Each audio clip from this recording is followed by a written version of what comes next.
hari ini tadi siang kan Komisi D kan sidak ke Taman Bungkul. Sebelum saya menanyakan tentang hasil sidak, saya ingin tahu sebenarnya apa sih dasar dari sidak itu? Oh iya, jadi dasar dari sidak itu sebenarnya ada beberapa laporan ya dari warga yang menginfokan bahwa di makam Bungkul itu bermunculan rumah-rumah gitu ya. Jadi tidak seperti makam-makam yang ada cagar budaya yang tidak boleh menambah maupun mengurangi kan itu ya. Nah kemudian juga ada informasi mengenai apa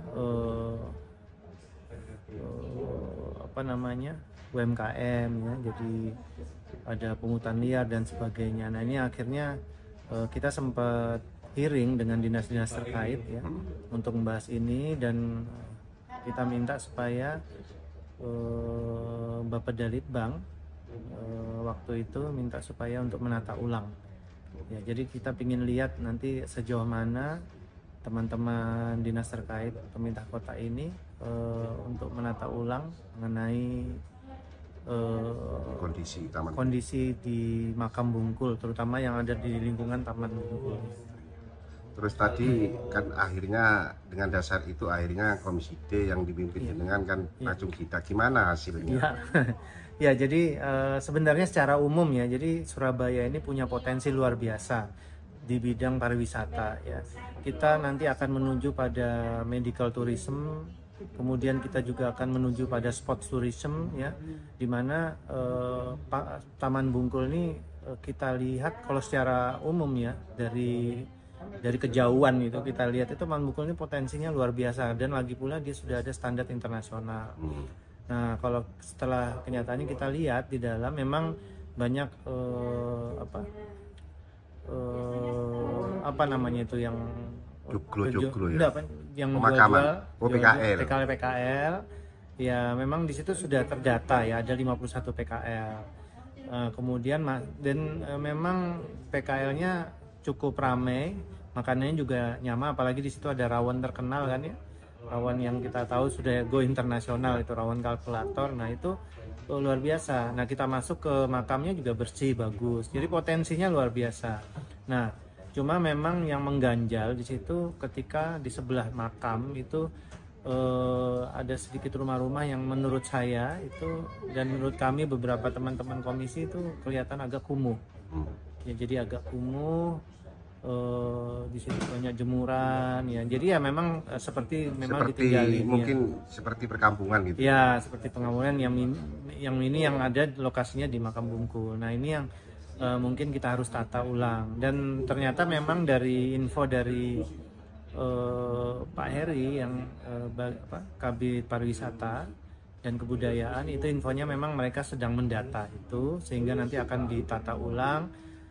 Dan kalau kita lihat kalau itu nanti bersih ya, kemudian di situ ada makam-makam lain ya, nah itu bisa berpotensi kita membuat sejarah ya yang nanti juga bagus untuk pendidikan adik-adik kita di sekolah.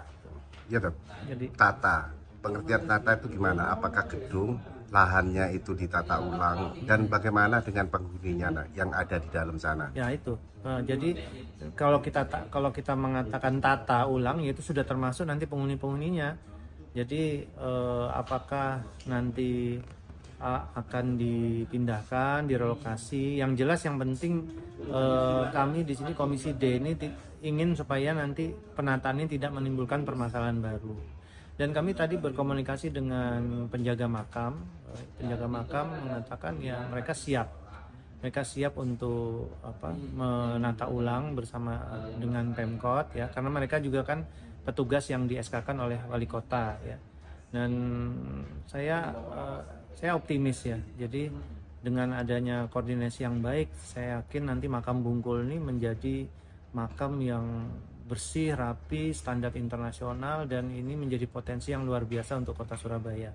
Ya, hasil dari komunikasi dari penjaga itu juga menerima ketika pada saat nanti ada keputusan bahwa mereka harus direlokasi. Apakah mereka? Jadi nanti standarnya dari Pemkot ini penjaga makam itu berapa orang? Kalau memang berapa orang ya mungkin mereka yang difasilitasi untuk tinggal di situ kan itu saja gitu, tidak ada orang lain.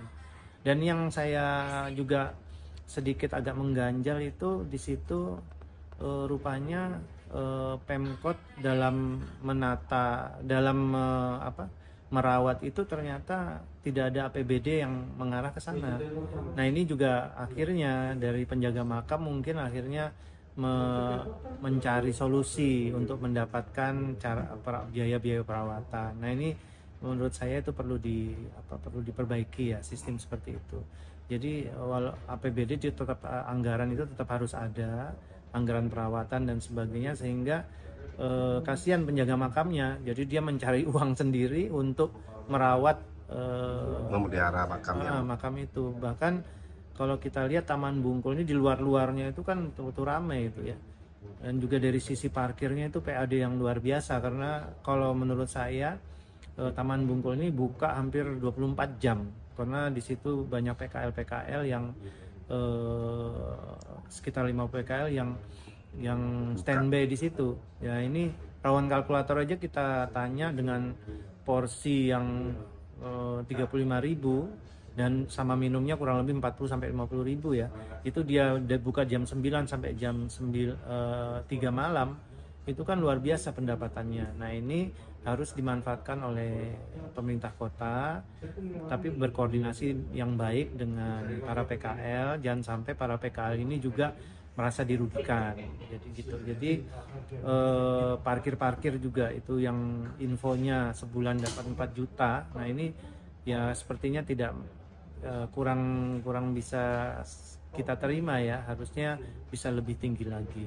Berarti penataan itu nanti meluas ke parkir semua, jadi seluruh. Jadi nanti pada akhir bulan ini, memang waktu rapat pertama saya meminta supaya ada rapat koordinasi ulang di akhir Januari.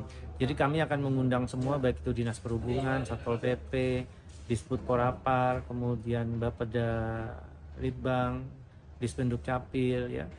Semua yang berkaitan dengan Taman Bungkul itu akan kita undang, karena ini menjadi satu rentetan. Kalau sisi-sisinya kurang baik sedangkan di makamnya sudah baik tapi sisinya tidak baik, itu kan menjadi image yang tidak baik juga. Rapat itu nanti juga akan memanggil atau mengundang pihak Taman Bungkul ya Mas? Oh enggak. Kalau yang pihak Taman Bungkul itu saya rasa sudah clear ya, jadi mereka patuh dengan apa diputuskan oleh pemerintah kota. Jadi dinas-dinas ini saya harapkan betul-betul memanfaatkan ini supaya menatanya dengan baik.